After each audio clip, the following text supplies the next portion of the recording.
동해의 하루는 일출보다 먼저 시작됩니다. 밤새 파도와 싸워야 하긴 하지만은 그래도 이토록 풍부한 해산물을 내주는 바다는 예나 지금이나 울진의 든든한 곳간입니다. 어판장의 찬 공기가 어민들의 입김으로 데워질 때쯤 김주영 작가도 여행을 시작합니다. 30년 만에 보부상과의 재회, 그 설렘은 실컷 달궈진 일출만큼 뜨겁습니다.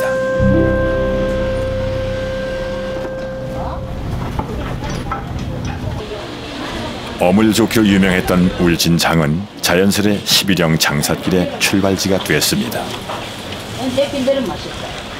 고기도 지고 가고 뭐 스타일 지고 됐겠지. 저 11형째 비옷 입고 뭐 무명옷 입고 다 이랬지 뭐. 네, 그래가지고 지고 저 11형길 넘어가지고 저 동화로 가고 이랬잖아요. 예. 장터 안악들의 억척스런 기억 속에서 마지막 보부상의 모습을 엿볼 수 있었습니다. 대를 이어 장터 국밥집을 했던 이분이 할머니에게는 잊을 수 없는 장면이 있습니다. 안주도 소이무기에다가 막걸리 한 잔에도 배부르다던 가난한 등짐장수의 모습입니다. 옛날에 저 장사하실 적에 그 선질꾼들 많이 봤습니까? 그래야 할반들이가 밑이 오지 뭐 살이라고 그 막 벌을 먹으려고 늙은 할반들만 밑이 오지 저 젊은 사람 많이 안 와요. 네. 할반들 와가지고 막 앉아서 먹으니 쓰러지고 뭐 오늘치 먹으면 시큰 정선 먹었다 이러고. 오늘치 먹으면 무슨 물건을 쥐고 다니죠? 뭐저 강목 조각 같은데 허연 데다 이래 말아가지고 건가리를 해가지고 이래 짊어지고 이라 걸쳐가지고 그래가지고 지팽이를 이래 짚고 그래 댕긴 걸 봤어요. 예. 근데 그 등짐을 어떤 물건을 지고 다녔습니까? 뭐 고기 같은 거로 쩍 마른 걸 사가지고 그다 이어가지고 짊어지고 댕기고 아니 그래가지고. 안동 양반집 제사상에는 반드시 올랐다는 그 귀한 문어. 사실 11형 보부상을 통해 건너간 물품들입니다. 갖가지 동해 어물들로 바리바리 채워졌던 보부상들의 등짐. 그 속에 절대 빠지지 않는 게 있었습니다. 바로 고포미역입니다. 고포미역으로 국을 끓이면 방 안 가득 향기가 퍼질 정도로 맛이 좋다는데요. 그러다 보니 미역철만 되면은 이 포구엔 보부상의 긴 행렬이 이어졌습니다. 수십 년 전 11형을 넘나든 미역 상단의 막내 짐꾼이었던 조주호 어르신. 어르신은 소년 시절 이 12고개를 꽤나 넘었습니다. 날이 꾸물해지거나 뭐 비가 가르랑 비가 오거나 하면 미역이 척 꾸물해진다고. 무지 한 짐이지. 지금으로 따지면 몇 킬로쯤 될 것 같아요? 지금 말하면은 한 40kg. 겨울이고 여름이고 그게 없어. 눈 파고도 넘어가고. 어깨에 지는 만큼 돈이 되니 그 무게가 오죽했을까요? 게다가 조금이라도 더 후한 값을 받기 위해서는 더 멀리 지고 가야 하는 게 등짐 장수들의 숙명이었습니다.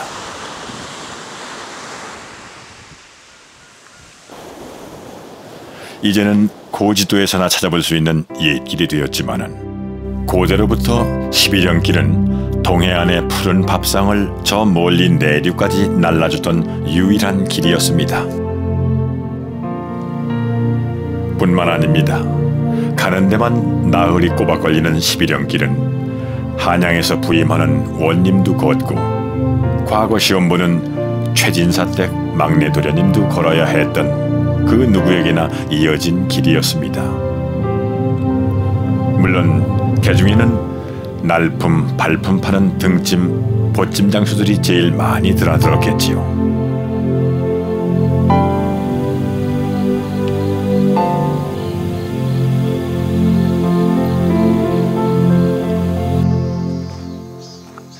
자, 김주영 작가도 그 길에 나섰습니다.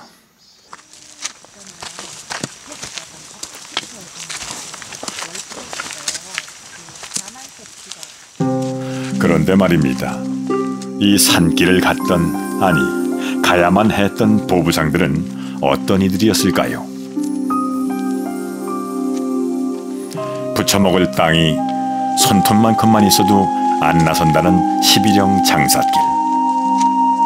배우지 못한 애달픔이, 지독한 가난의 고달픔이 그들을 이 길에 세웠을 테지요. 등짐을 운명처럼 지우고 말입니다. 그리고 등짐 대신 글짐을 지고 그 뒤를 따르는 한 사람. 작가는 이 길에서 어떤 이야기를 듣게 될까요? 안녕하십니까? 예. 감이 저 위에 건 다 못 땄네요. 예. 아직까지. 따다가 오는 추수하고. 예. 앉으시죠. 어릴 때 이 예. 앞으로 장사길이 있었습니까? 그러니까 저 시집골, 예. 저 골로 해가지고 예. 저 시집봉에 가면 그 시집재라고 있어요. 예. 이게 고리가 미미하게 이렇게 올라가갖고 예. 저 넘어가면 고개가 있어요. 예. 그 골로 나가가지고 저 11형째를 갔어요. 한나절 길이게요. 한나절 길이요. 예. 그분들은 이런 지게가 아니고 바지게. 예, 바지게 맞습니다. 가다가 서가지고 예. 이제 그 저기 이렇게 공가가지고 예. 쉬고 예. 했어요. 지게다리가 없이 최대한 단출하게 제작된 바지게, 일명 쪽지게라고도 합니다. 행여 나뭇가지에 지게다리가 걸려 지체되는 일이 없도록 만든 것인데요. 쉴 때조차 서서 쉰다고 해서 선질꾼이라고도 불렀습니다. 물밑 작대기를 받치고 그냥 선체로 한숨을 돌리면 그뿐이었습니다. 짐을 그 장터가에다 짐을 내려놓고 쉬는데요. 머리를 땄어요. 그 노인의 얼굴이 말입니다. 그 귀골이 장대하고 머리가 이렇게 센 분이 그 머리를 따은 머리를 하고 있던 것이 너무나 선명하게 떠올랐지요. 이 11년 길을 걸으면서 그분의 환영이 늘 나를 지켜왔다. 내 앞에 있었다. 11년 길이고 오르내리고 숨차고 지바지길, 내리막길, 그 다음에 눈보라 치는 길, 그 다음에 아름다운 길, 나비가 날아가는 길, 비가 내리는 길, 모든 경험하면서 어릴 때 보았던 그 숫돌 장수하던 노인의 엄지머리가 늘 생각나서 11년 길을 답사할 때도 항상 그 노인을 생각했어요. 이름도 아무도 모르죠. 그러나 그 노인의 모습이라든지 귀골의 장대함이라든지 그리고 초연한 그 얼굴 같은 거 그런 게 늘 생각나요.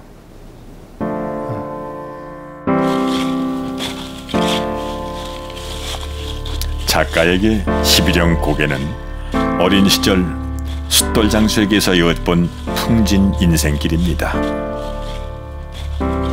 이골이 날 만큼 수백 번 오고 갔을 길이지만은 오를 때마다 한 치 앞도 내다볼 수 없는 위험이 도사리는 길.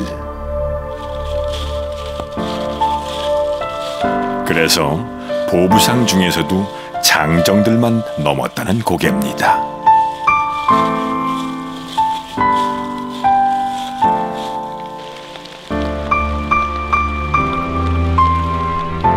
한 해만 간다고 나섰다가 애비된 자의 책임감 하나로 평생 이 길을 벗어나지 못하길 다반사. 그렇게 달이 가고 해가 가고 사연 많은 길 위에는 묵직한 세월이 앉았습니다.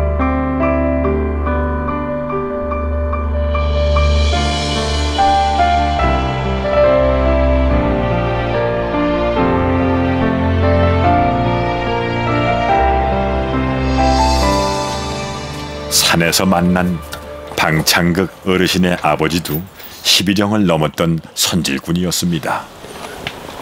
이거 아버님과 그 전에 장사할 적에 이거를 가지고 다니면서나 장사하던 겁니다. 마른 거 무슨 서기 같은 거. 이제는 낡은 유품이 됐습니다.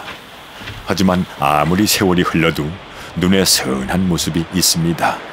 밥을 그 이제 강가에 저건네 이건네 이리 쭉 강가에서 여기 전부 떼단지 밭을 했어요. 그런데 그 강가에 나와서 이제 뭐 나뭇가지 조그마 가져서는 밥 해먹고 그래서 물이 흐르는 곳이면 어디든, 그리고 솥단지 하나 걸칠 돌멩이만 있으면 어디든 이들에겐 좋은 밥자리가 됐습니다. 안면이 낯설지 않은 어물쩌자 진빵들 대여섯이 막 한수를 뜨고 있었다. 중화 먹는 말비에도 땀에 젖은 배자와 집신 간발을 풀어 자갈바닥에 널어 말리고 있었다.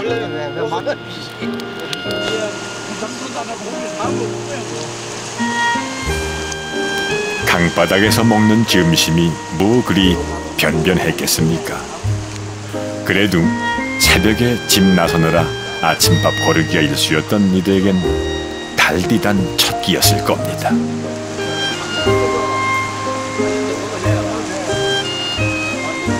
내가 아버지 밥 짰습니다. 일나가요. 새벽에 밥 짰으면 그 전에 아들 이리 앉아가 이거야. 그 밥 자다 일나도 밥이 먹고 싶잖아. 옛날에 이 밥 어디 구경한 거. 그 밥이 맛있는 거자. 이제 그 어머니가 먼데 갔는데 배고픈데 말아 밥 내가지고 아들 밥에 주면 되지 이렇게 한다 말니까 숟가락에 올라간 거 보고 내려간 거 보는데 왜 그걸 다 먹나. 그때 천이도 뭐 요새 세상에 그 운명 가슴 아픈 소린 거 그자. 부모가 돼 그 딸이가 숟가락 올라가서 입 보고 내려 이 밥 보고 그거 보고 다 뭐 먹는다 하더라고.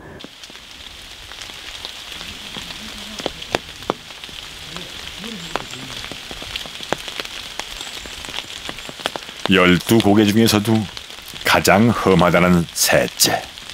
얼마나 높은지 새들이나 넘을 수 있었다는 고개입니다.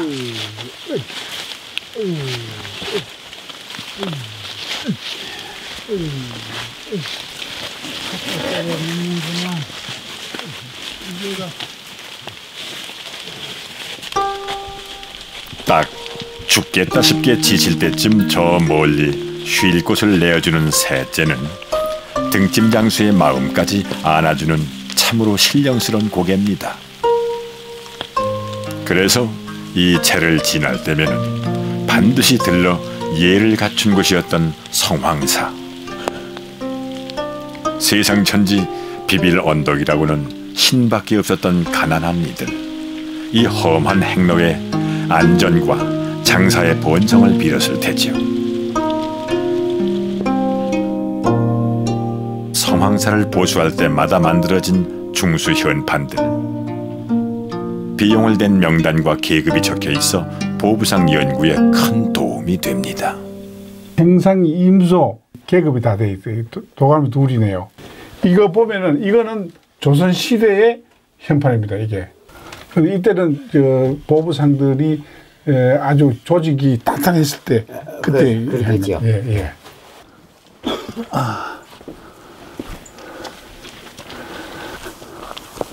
조령 성황사를 지나 한 10m쯤 왔을까요? 뭔가 심상치 않은 흔적이 발길을 붙잡습니다. 아궁이 자리에 솥자리까지 영락없는 주막터입니다. 예, 옛날 무쇠솥이네. 이건 밥솥이고 이건 국솥이고 그런 것 같네요. 예. 이번엔 오랜 비석 하나가 기다립니다. 이것은 1842년에 세워진 울진 소광리 혈령 영세불망비입니다.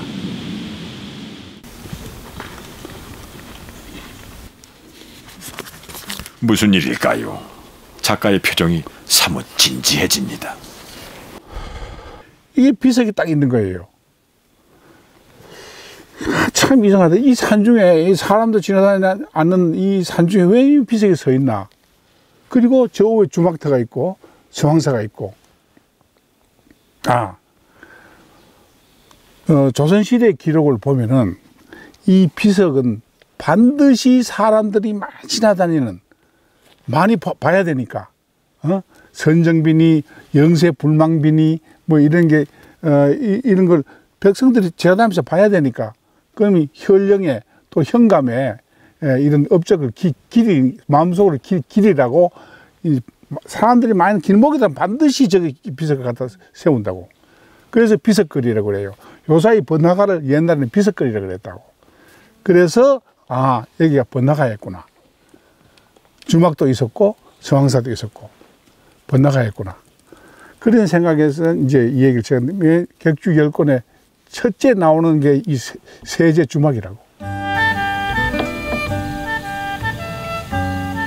지금은 인적 없는 산길이지만은 예전에는 길손들이 끊이질 않는 번화가였다니 놀랍습니다. 작가는 이 비석거리를 소설의 주무대로 삼았습니다. 꼭두 새벽에 발행한 행상들이 세제에 당도한 것은 해그름 무렵이었다. 거느린 식솔도 없고 정처도 없는 보부상들이 묵을 처소라면 조선 팔도 어디서나 순막뿐이었다.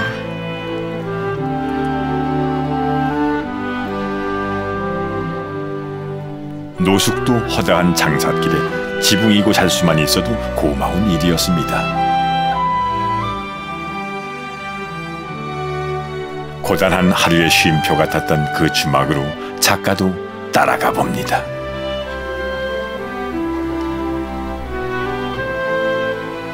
이 시대 11형길의 마지막 주모를 만났습니다.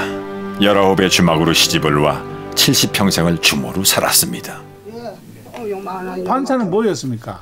반찬은 그분들은 반찬 와서 우리 집 잘 찌개는 노래 까재미 식혜. 까재미 식혜. 그 어른들은 까재미 식혜, 된장 찌개, 고등어.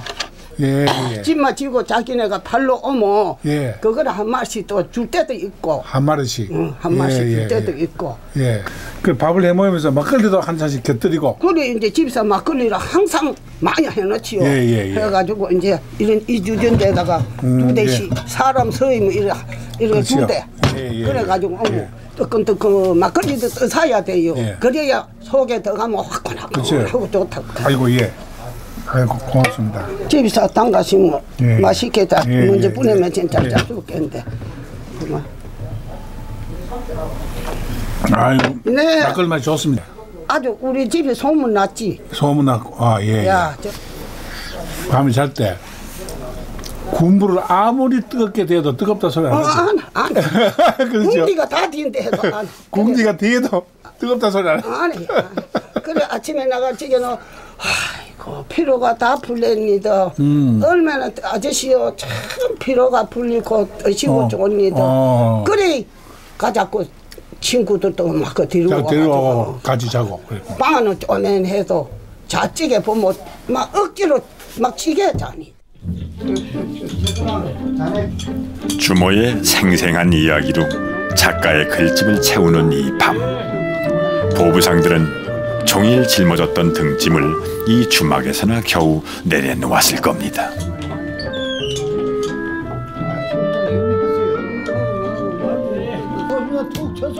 북적북적했을 산중 주막의 밤 풍경이 여러분은 궁금하지 않으십니까? 남은 여정을 위해 집신을 삼기도 하고 긴 밤의 무료함을 투전으로 달래보기도 하고 저 방엔 벌써 한잠이 드셨네요. 투전이라고 해서 무슨 노름이었겠습니까? 말할 힘도 아끼며 종일 걷는데 이럴 때래야 두런두런 얘기라도 좀 하죠. 밤은 깊고 저녁밥은 소화된 지가 오래고 허기로 잠마저 오지 않을 때면은 눈앞에 아른아른하는 것이 있었습니다.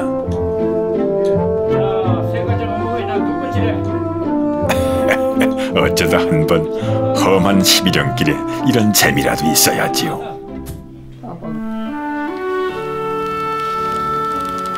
뜨끈뜨끈한 군불 앞에서는 장사가 없습니다. 방이 비좁아 빗장거리를 하고 누워도 상석은 항상 우두머리의 지정석이었다는데요. 길바닥에서 맺어진 사이였지만은 엄격한 규율은 있었습니다. 하지만 이 복롯방에도 못 말리는 무법자, 지독한 불청객이 있었습니다. 제일 애를 많이 난 게 빈대. 그 몽칭이 벌어지는 사이에 빈대가 꼭 잡거든. 그 비고 이러자면 빈대라님이 사람 여기 올라가지고 밥 먹는 게 보통이거든. 그래도 고라니까 밥 먹어도 자는 거야. 몽칭이 이래 벌어지는 그 새에다가 이래 훑으면 빈대가 터지는 소리 투투투 한다고. 아라 하고 막 빈대 하고 그러면 막 피가 흐 나오지.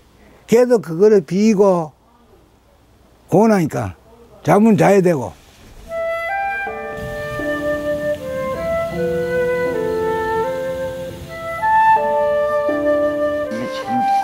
살뜰히 챙겨주는 젊은 주모가 그래서 더 고마웠을까요? 손질꾼이 선물 하나를 내밉니다. 좋잖아요. 이거는 뭐 받아놓게. 다음에 내가 돈 벌어가 좋은 것도 많이 사올게. 잠깐만. 감사합니다. 야, 어디서 찍을 거냐? 이것은 11형 장삿길에 노인이 늘 가지고 다니던 소금단지였습니다.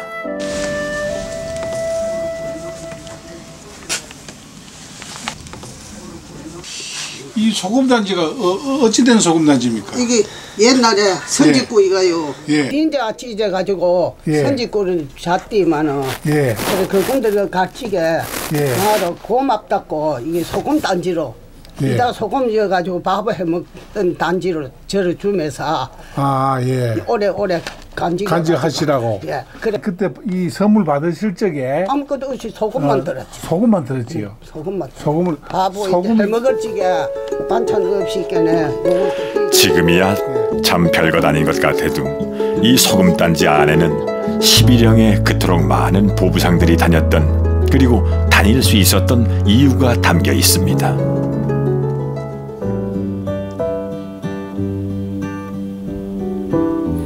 상하기 쉬운 생선을 경북 내륙까지 지고 가자면 중간중간 이렇게 소금을 쳐야 했던 겁니다.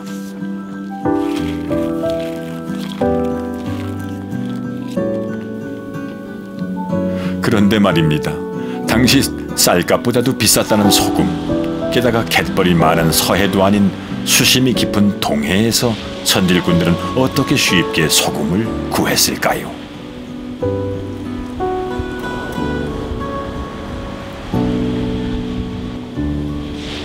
동해 안에도 염전이 있었던 것일까요? 그 염전한다고 소금 염자거든. 염전한다고 염전을 보통 많이 불렀죠. 그거 빠지니까. 아, 그렇죠. 60년 전까지만 해도 울진 앞바다엔 200여 개의 염전이 있었다고 합니다. 이 마을만 해도 20마지기가 넘었습니다. 지금은 사라진 울진 소금이 우린 궁금해졌습니다. 여러 논문과 어르신들의 고증을 바탕으로 염전 재현을 위한 대공사가 시작됐습니다.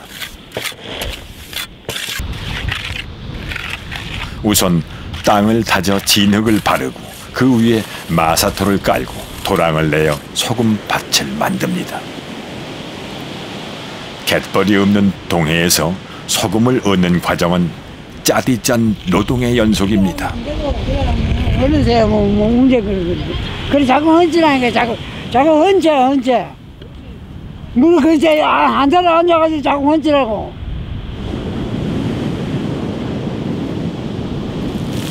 제작진도 두 팔을 걷어붙였지만은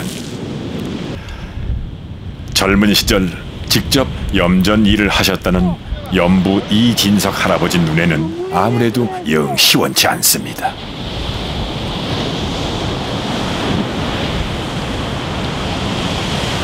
힘들었지. 하루 두 물, 세 물 먹이면 코에 코피가 막 터지는데 일이 돼가지고 그때는 뭐 하기 싫고 돈 버는 재미는 니도 해야 되고 뭐 요새 사람들은 그거 못하네. 그래 하라면 누가 해? 아이고. 한 번 소금을 얻기까지는 최소한 열흘 정도 걸렸습니다. 그 첫 과정이 연밭에 바닷물 퍼붓기, 즉 마사토의 염분을 높이는 작업입니다. 바닷물 먹은 마사토가 햇볕에 굳으면 쓰레질로 잘게 부수는데요.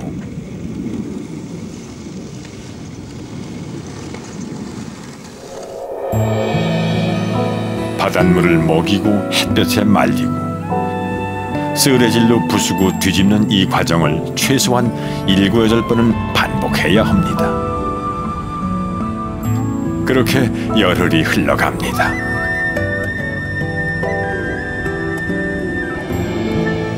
그리고는 마침내 하얀 소금꽃이 피었습니다. 하지만 아직도 갈 길은 멉니다. 소금꽃이 핀 마사토를 한데 모아 다시 바닷물을 퍼부어 염분을 우려내는 건데요. 이렇게 날달걀이 떠오르면 적당한 염도라고 합니다.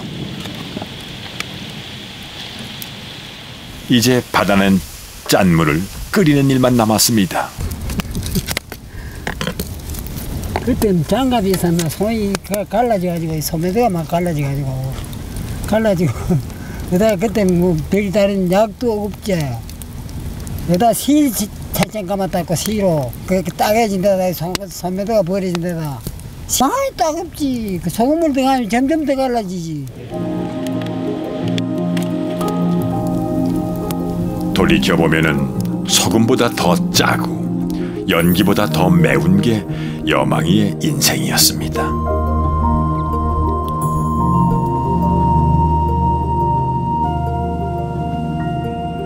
울진 소금을 얻기 위한 마지막 밤이 흘러갑니다. 밤새도록 불을 지핀 가마에 소금 결정들이 나타났습니다.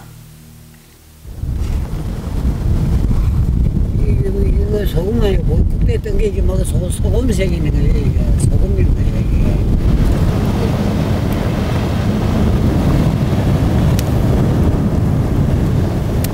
맛이 어떠세요, 어른? 요즘 소금보다가 조금 덜 짜지. 덜 짜고 식은 맛이 절대 없고 뒷맛이 그 향기가 약간 무다달까 뭐 이런 식이지. 옛날 맛이 나는 것 같아요? 그렇지. 옛날 맛이지. 옛날 소금 해서 하던 바로 그 맛이 맛이.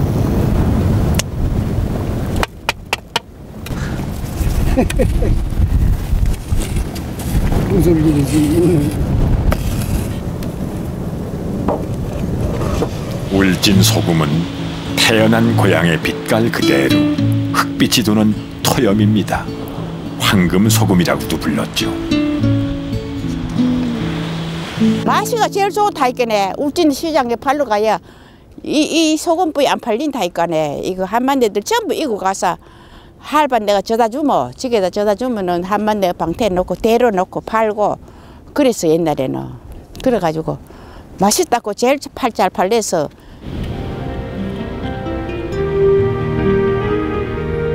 없어서 못 팔 정도였다는 울진 토염은 11형 보부상들의 주요 물품이기도 했습니다.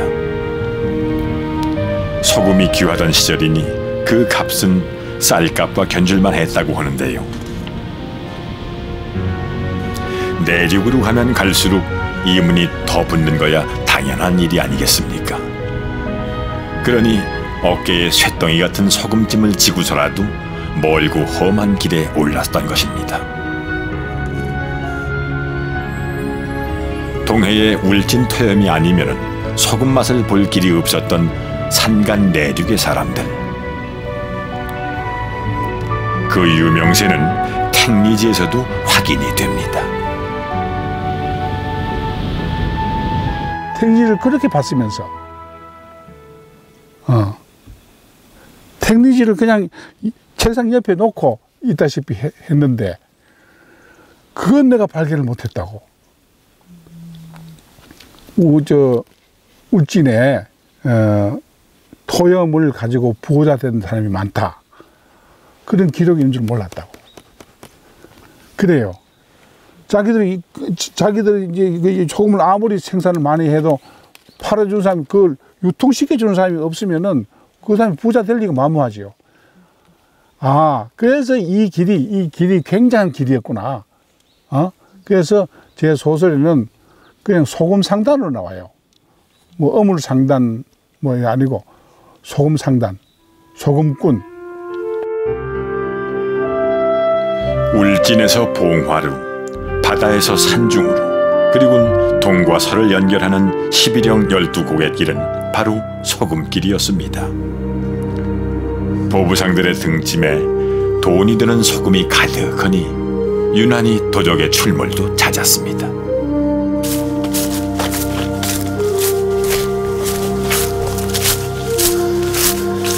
이게 싹이 사람도 못 땡긴데 우리가 철장서 손이 따라간다고.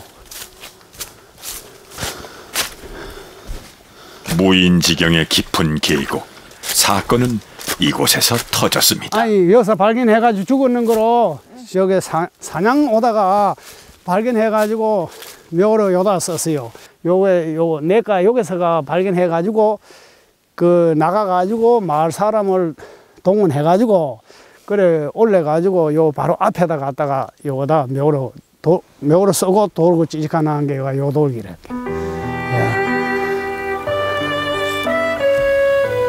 도적들의 공격으로 목숨을 잃는 일도 허다했던 11형의 보부상들. 그 생의 마침표가 서럽게도 찍혀 있습니다. 뭐가 이런 소리 하는데 뭐 비가 칩칩 오는데 그 지게 지고 내려오더라고. 그래 다 가보러 갔지. 우리 아버지 다 가보러 가니 왜 돼서 그래 왜 됐노 이게 그 11형 거기에 넘어오다니까 산지에 나오디만 꼭 붙들어가고 돈을 뺏고 이제 신고할까봐 그때도 이제 그 신고하면 저거 이제 걸리면 큰일 나고 이렇게 뭐 손안개 갖다가 그러면 밧줄을 갖다 콕 못 내려오고 콕 매놓고 그 발바닥으로 칼을 가지고 쫙쫙 다 그럽히더라. 아파 못 가라고. 그래가 거기서 피를 음에 쏟고 밤새도록 손안개 매달려 안 죽고 그랬던 날 이제 날 생기고 그 11년 거기 사람 많이 댕겼다네 옛날에. 그 사람 살기로 목욕 소리 같이 나더라네. 그래가지고 보니 사람 매달렸다. 그래 그 사람이 풀어지 않는데 그래 발바닥 못 뛰니 기사 오다시피 오니 그 밑병이를 오니 그 시간이 왜 안 걸리는 거. 산길은 멀고 곳곳엔 도적의 위협까지 도사렸던 11형. 그래서 보부상들은 반드시 무리를 지어 다녔습니다. 단순한 동행의 의미를 넘어 동료였고 가족이었던 그들의 이야기가 이 철비에 담겨 있습니다. 한 사람 두 사람 행상을 하면 중간에 가다 보면 무례한들이 많아가지고 예. 그 뭐 미역 찜무지고 미역 뺏고 고기 찜무지고 고기 뺏고 이러니까 이러지 말고 우리가 이렇게 군을 모아가지고 여럿이 군을 모아가지고 같이 가자. 그러면 빼앗기지도 않고 장사도 잘 된다. 예. 그리고 또 글을 모르니까 글도 가르쳐주고 예. 정한 사람을 글 가르쳐주고 그내 맛이 힘이 좋으니까 내가 우두벌 쓰겠다. 그래 두 분이가 이끌어가지고 이 행사를 했기 때문에 장사도 잘 되고 돈도 안 뺏기고. 내성 행상 반수 권자만과 접장 정한조를 기리는 철비. 내성은 지금의 봉화를 의미하고 반수와 접장은 행상의 우두머리 격인 직책입니다. 이들의 발자취는 후배 보부상들에게 좌표나 다름없었습니다. 제가 주목한 것은 접장 정한조입니다. 이분이요, 다른 기록에 보면은 이 11형 고개에 이 창궐하는 도적들을 잡았다는 그런 기록이 있습니다. 그 기록을 해서 이 사람을 객주시권에서 하여튼 주인공으로 내세워야 되겠다 하는 생각을 가지게 됐죠. 차가운 철비에 새겨진 이름에 뜨거운 숨을 불어넣는 소설가. 작가는 이제 11형길의 어느 골에서 정한조를 쫓아 헤매일지도 모릅니다.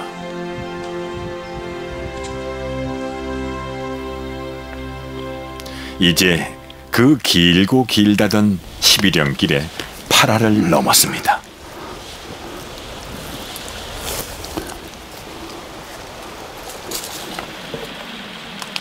아무리 산에서 잔뼈가 굵었다고 해도, 아무리 각오를 단단히 했다고 해도 이쯤 오면은 무릎이 꺾이기 일쑤였습니다.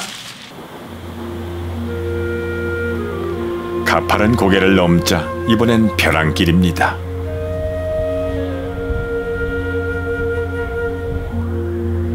발 디딜 곳 쫓아 없는 이 길을 보부상들은 자기 키만한 짐까지 지고 건넜겠지요.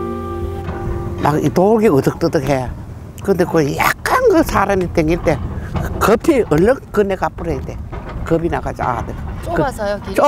좁아서. 밑으로는 그럼 강물이 있어요? 밑에는 강이 있지. 빠지면 죽어요. 떨어졌다 그러면 헛디댔다 그러면. 그래 위험한데.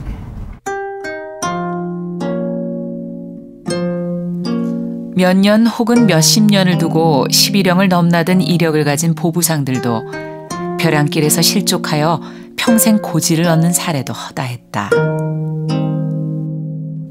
사실 이곳을 걸었던 등짐 장수들은 인생의 벼랑길 앞에 내몰려 11형까지 흘러들어온 이들입니다. 얼마나 가파르면 고든제라 불렀겠습니까? 허나 11형 보부상들은 낮고 편편한 길로 돌아가지 않았습니다. 묵묵하게 그리고 쉼없이 걷는 것이 유일한 삶의 방식이었죠. 정말 코가 땅에 닿네. 얼마나 가파른지.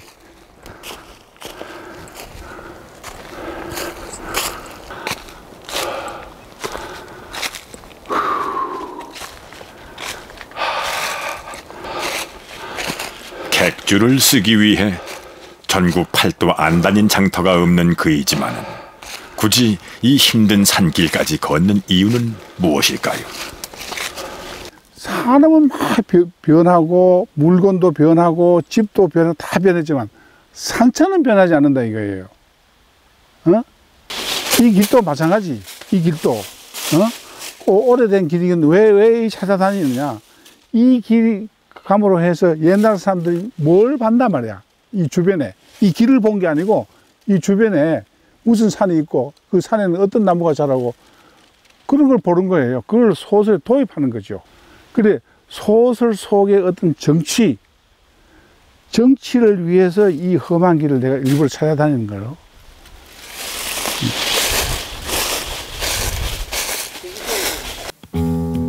11형 고든제를 넘어오면은 나지막한 길이 펼쳐집니다. 고개를 하나 사이에 두고 보이는 풍경이 사뭇 다릅니다. 왠지 마음이 푸근해지는 이곳은 해산물이라고는 구경하기 힘든 산골의 품입니다. 어느덧 보부상 길의 여정이 봉화 땅 깊숙이 들어온 겁니다. 그러니까 떡 해먹죠 옛날에. 해놓으면 그래 이게 비싸요. 네, 수수가 잘 없으니까. 예예. 근데 요새는 뭐 이 고든지 아닙니까? 예 맞아 고든. 예 고든지. 저 얼마나 고든지인지 여기 올라올 때 여 땅에 코가 다. 맞아요. 예. 저들 일 많이 했거든요. 애들 학교를 일로 다 제를 다녔잖아요. 우리 애들이. 어르신네 고생하십니다. 뭐 고생하고 운동하고 좋지 뭐. 예? 맞아요. 좋다 그러면 좋고. 좋은 거예요. 야, 나쁘다 그러면 나쁘고. 나쁠 건 없어요. 이 공기 좋고 이 하늘 한번 보여서 이런 하늘이 어디 있습니까? 옛날에 등짐 장수들이 일로 다니는 거 혹시 보셨습니까? 그 지리 나무에 있으니까 그지 사람 댕겼다 싶으지. 예. 뭐 딴 기업은 별로 없지. 예. 기업은. 이게 이제 이곳까지 보부상이 왔다 간 흔적은 첩첩산중 산골 밥상에 남아 있습니다. 자부시가 며느리가 이제 애기 배겨나 이러면 울진 내려가서 미역을 한 달씩 가가지고 한 달이면 휴무월이거든. 그 사과 짊어지고 와가지고 이 현반에 이래 달아놨다. 옛날에 현반에 이래 있었어요. 봐, 구들에 현반에 그 밑에 이래 달아놨다가 쳐다 나면 이제 국기를 주고 미역국기를 주고. 배추를 말려 시래기를 널어놓은 것이 유일한 겨울 양식이었던 산골에도 비릿한 생선 냄새가 나기도 했다는군요. 소금이거든. 밭에 기름 짜뿌려가지고. 요선 같으면 개가 머리, 개도 안 먹어요. 그 고기가 없고 하니까 그 시래기여가지고 국도 끓여 먹고. 그리고 이 공치 아까 말씀하신 그 공치 같은 거는 그걸 잡아가지고 그것을 이까지 못 자니까 소금을 쳐놔도 여름에는 상한단 말이에요. 사해도 여기 와서 이제 그것을 왔는 게 공주고 바꿔가지고 먹고 이랬죠. 싱싱한 생물은 언감생심, 상한 생선도 없어서 못 먹었다는 봉화 사람들.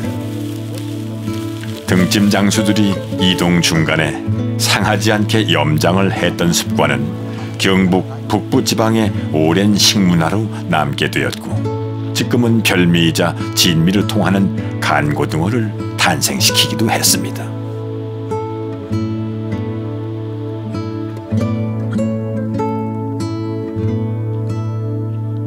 여기 11형 보부상이 봉화까지 전달해 준 것은 해산물만이 아니었습니다. 전달꾼이라 할까 연락꾼이라 할까. 옛날에는 그거를 가지고 뭐 연락변이라 했지. 연락변. 아마 없이 살아도 그런 사람들 오면은 밥 한 숟가락 먹여 보내고, 그게 이제 정이니까. 그래 놓으면 이제 그 사람들이 어떻게 사나 보고 가고, 이제 가서 이제 가면은 또 엄마들이 인데 가서 아이고 아무것이 가서 잘 사더라 그거. 에휴, 다 옛날 얘기세요. 이제는.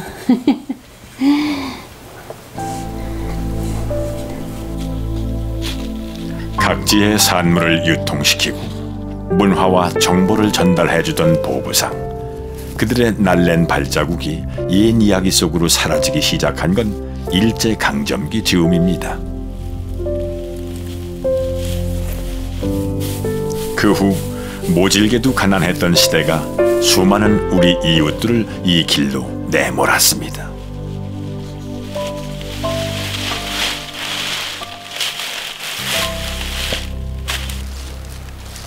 이런 얘기 하면 모두 다 이제 옛날 지나간 얘기지만, 이제 병술련하고 어리연하고 흉년이 들어가지고 선지꾼들도 많이 댕기고, 많이 댕겼죠. 폼팔로도 댕기고, 뭐 그 양반들이 보따리 싸질머지고, 얼라들 보따리 위에 얹어가지고 짊어지고, 두 내외성 뭐 이러면 열에도 댕기고, 몸이 뚱뚱후가 댕기는데 안 먹으면 죽는다. 이곳 시라리골에서 나고 자란 할아버지가 본 11형은 가난한 이들의 쓰라린 눈물길이었습니다.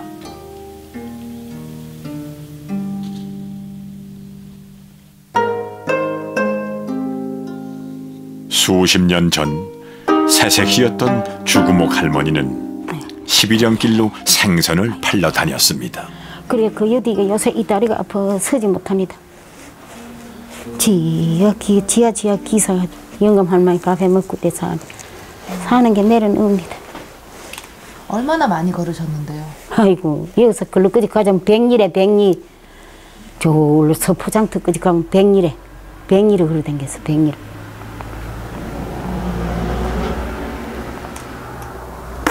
얼마나 많이 이고 가셨는데요? 12드럼 공치를 12드럼 이고 가서 그럼 100억면 100몇마리인데 그렇게.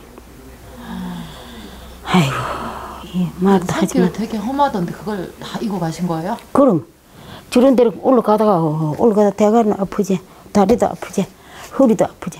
뭐 아무 데나 안 놓고 뭐 앉아서 내놓고 앉아 팔째 추고 울었지.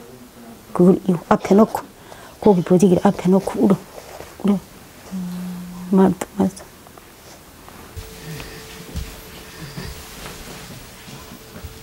지금은 별것 아닌 것 같은 이 밥 한 끼가 그때는 왜 그리 어려웠던지 한술 밥을 위해 11형을 넘던 시절이었습니다. 한번 저기 하면 그 사람 가네. 어서 올라가 지금 잡사. 내가 바쁜. 일본으로 징용 갔던 남편 대신 생계를 짊어졌던 할머니. 3살배기 아들을 떼놓고 떠난 도부장사길이었습니다. 자자 엄마 이제 쌀 가져온다. 자자 엄마 쌀 가져온다. 자자 그래 빈 저도 물려가지고 자고 저도는 뿌리 이렇게 대기 차고 말도 한 집에는 그냥 올라 있는 거 들고 내가 들고 자고 그래 저도 미개 주기랬지. 밥 얻어 드시고. 그래 이걸 주면 그래 그 밥을 그대로 주더라고. 난방에다 꿀밤을 꼬가지고 그래 이제 그다 찌어사가 그래 주더라고. 그래 그걸 밥이라고 얻어 먹고 그래 자고 그래 맛도 말아 그래 알아 배를 고르가지고 배가 고파가지고 알차네. 그래 와가 사흘만 아가 먹이. 사흘 동안 굶고 있었던 거야 애는? 그래 내가 와가지고 사흘 만에 먹지. 그래 저 보내버리고 산에도 보내버리고 맛도 말아. 산에 보내다니요? 응? 산에. 엄마 저지 있다 먹어. 안 먹어. 엄마 안 먹잖아. 그래 없어. 아이고.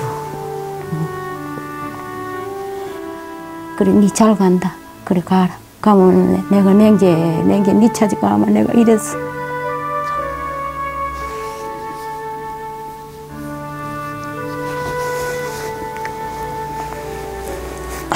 지금도 애기 생각 많이 나세요? 그 요새는 좀 생각나죠. 왜 생각나나 하면 뭐 좋은 게가 나오니 옷도 좋은 게 쓰였지. 먹는 것도 좋은 게 쓰였지. 그래.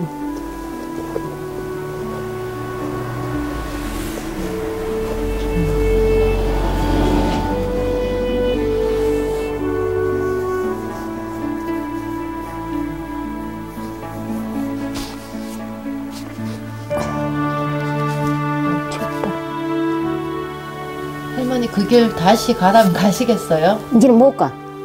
가지도 못하고 그거 뭐 동호회가 뭐 억만금을 준대 해도 못 가. 은은하기는 은은하지. 지르는 은은하게 굴러상국하고.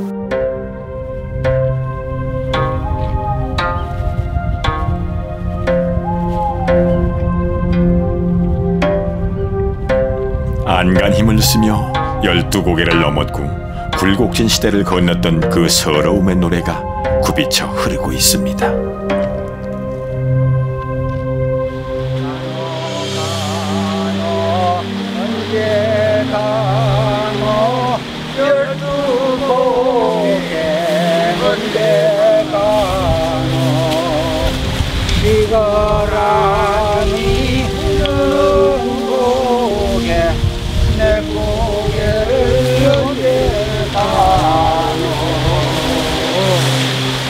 이역 소금 오물지고 춘향장은 언제 가노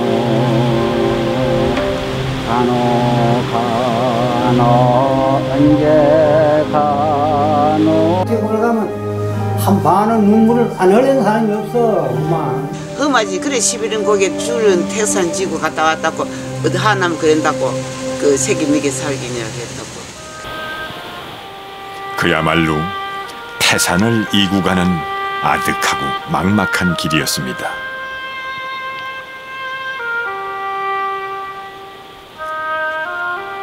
울진에서 출발해 백두대간 200리 길, 그 12고개 산길을 오롯이 2다리로 걸어왔습니다.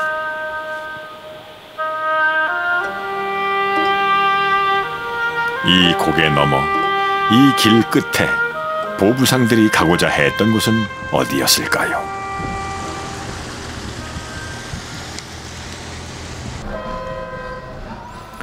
십일령의 보부상들이 등짐을 풀었다는 춘향장. 어디서 가져오셨습니까? 하지만 지금은 매일 새벽 울진 공판장에서 온다는 싱싱한 생물들이 그 자리를 대신하고 있습니다. 울진에서 소금은 짊어지고 여가 봐요. 얼마나 무거울게. 그렇죠, 그렇죠. 소금이. 그렇죠. 뭐 맹태 고기 좀 뒤에 달고 뭐 이래가지고 내가 팔고. 예. 이래 뭐 참 옛날이지 말하자마. 단골 그거 다 줄 거 없어요. 이제 냉이다. 그러니까 춘향장에서 평생 쌀 장사를 했다는 90의 노인에게 이제는 더 이상 단골 등짐 장수가 찾아오지 않습니다.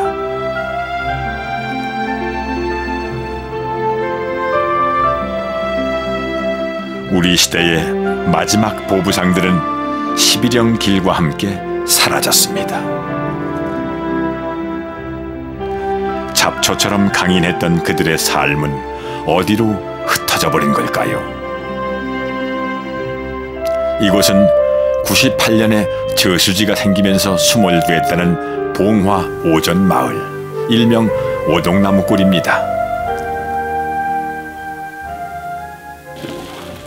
마을이 수몰되어 이웃들이 뿔뿔이 흩어졌지만은 1년에 꼭 한 번씩은 오전 마을 사람들이 모이는 날이 있습니다. 바로 오래전부터 내려오는 보부상제를 지내는 날입니다. 그 어른들이 11분이라 하시대요. 11분이 그래 장사를 해가지고 그 돈으로 땅을 사나는 걸 그어서 나오는 이제 곡석 가지고 뭐 만날 제사 지내고 이랬거든요. 오래전 갈 곳 없던 길 위의 보부상들은 이 마을에서 마지막 등짐을 풀었습니다. 이청량, 곽재천, 강영월, 고향을 따서 이름을 지었던 비석 속의 보부상들. 이들의 이름은 봉화 오전리 구 토지대장에서 찾을 수 있습니다. 200리길을 오가면서 벌었던 돈 전부를 마을에 기부했다는 겁니다.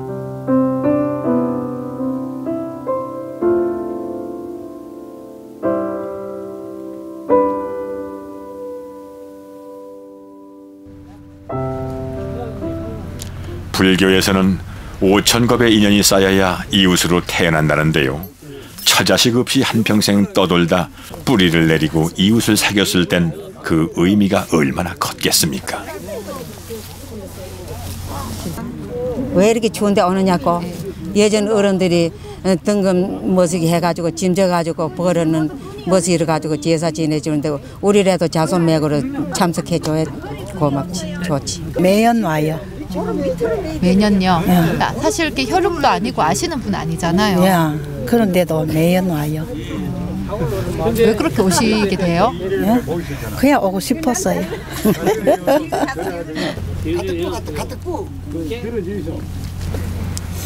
한 해도 거르지 않고 음력 9월 금음마다 제사를 지내온 마을. 그 시작을 아는 이는 아무도 없을 만큼 오래된 전통입니다. 농민들은 정성을 다하여 제물을 준비해서 지금도 마을 기금으로 남아있다는 보부상들의 나눔, 그리고 대대로 그 고마움을 기억하는 부손들. 음력 9월의 마지막 밤이 큰 울림으로 깊어갑니다.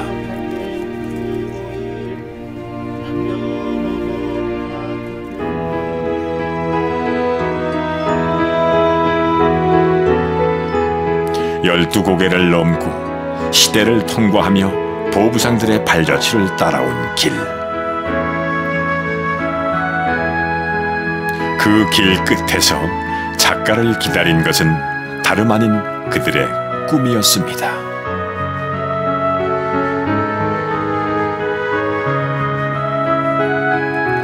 언제나 웅크린 새우잠이었고 앉아서 지새우는 말뚝잠으로 길고 긴 겨울밤을 지새우곤 하였다.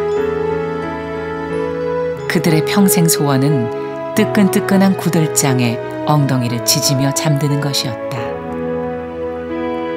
그런데 그 깊고 깊은 잠을 선달산과 문수산이 마주하는 오동나무골에서 비로소 맛보았다.